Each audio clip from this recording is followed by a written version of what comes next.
But look, there was an opportunity, because Chelsea lost, there was an opportunity then for Nottingham Forest when they played Leicester. And I think, you know, we show all the predictors and all the percentage chance of reaching the Champions League, and you'd imagine that the computers would have factored in a Nottingham Forest win against a Leicester side who have not been good so far this season.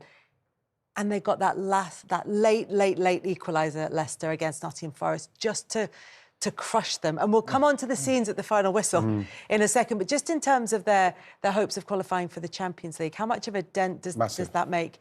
Is it not just the result, it's how it happened, it's who it happened against? I think that we have to take into consideration that's a massive derby for them, Leicester, Nottingham Forest. So that's going to be a little bit more pressure than people think, simply because of where Forest are and where Leicester are. Obviously, Leicester have gone down.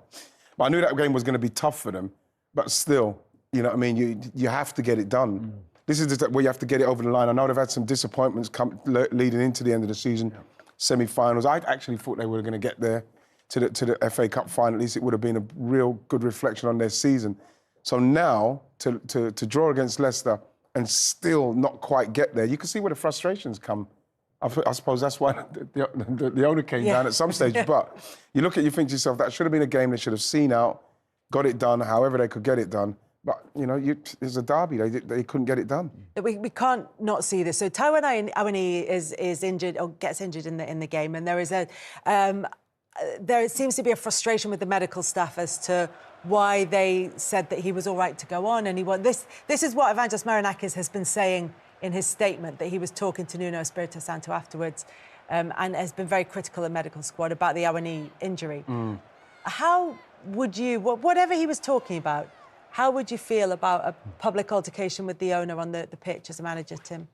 I think he's not directing it towards Nuno. No, I think he's that's what directing he's it, saying. sharing it with him and saying that, how on earth did we make this mistake? You know, why did the physio give him the thumbs up? You can clearly say he's okay to come back on. So manager, from his 100 yards away, he obviously thinks it's okay, he's fine. You know, I'm going to make the last substitution. And it backfired on him. So I love it. I love that. I mean, would I love that with the noise now on the next day?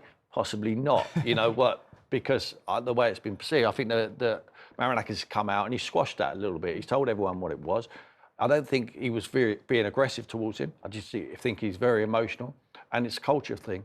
He does that all the time. In Olympiacos, he would do that all the time. And not only him. Well, he's done it here before as well. I don't mind other owners would be like it. I've got a lot of time for it. You know, the thing is, Kels, it's not... Obviously, you see an owner come on. It reminds me when I was younger, watching the World Cup. I don't want to go back that far with Kuwait. When they cut against France. But, like, when you see it come on, it makes you sit up. But at the same time, with Marinakis, it means so much to him. It means so much to him. And you can see that Nuno's trying just to calm him down. But I love the fact that, he's the owner, and I want to go and speak to someone about it. I want to go and speak to someone about it, because it hurts him. I love that. It just shows you, says, I can play if I want. I can go wherever I want in this crowd, and I'm going to go down there at the moment and tell you. The Man United fans will be crying out for the Glazers to show that sort of support and that sort of passion towards, wouldn't they? They would love it. Can I say, Kels, at some stage, because he had to come from upset, wouldn't he, when he's coming down, could anyone say, Mr. Marinakis, do you think you should leave? He was still angry when he got off. No, there was no stopping him. I was just pleased it wasn't something to do with Nuno and that, because it would have got blown out. I'm glad he came out, like you rightly said. Very quickly, actually. It was good when he talked about emotion, because this is what it's all about, really. When you've been so long in the top 5, and for Forest, Champions League would be amazing. They've qualified for Europe already. That's exactly it. So he was, and that was the other point about him coming onto the pitch, is that it detracts from the fact that Nottingham Forest have qualified for Europe next season. Whether it's the Champions League or not, remains to be seen. 29 years after the last time they were in Europe, it's great.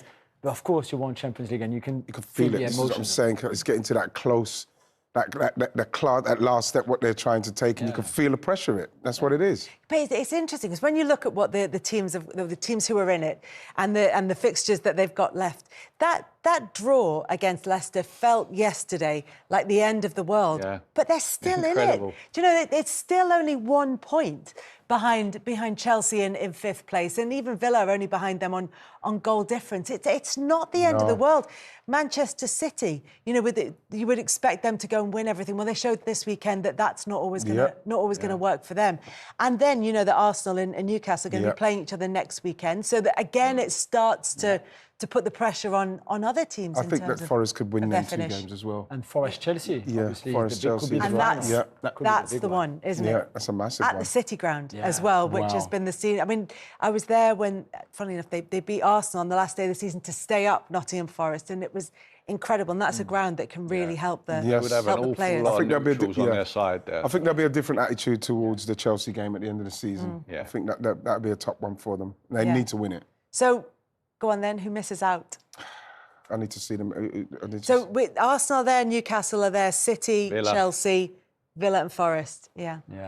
It's it's only that fifth place, really. I think City would be fine. So Chelsea, Villa, and Chelsea have a much better goal difference, by the way, which is almost an extra point compared to Villa and Forest. So for me, I think Chelsea might be the one missing out without Nico Jackson for the next 2 games after what we saw this weekend. Chelsea Forest. Chelsea Forest could miss out, and Villa could just manage somehow to make it to fifth place, which would be amazing for them. The fixtures are unbelievable. The way they fell for Villa there. You know, sandwiched in between Tottenham and Man United, who have only got their eyes for a long time now under Europa. Yeah.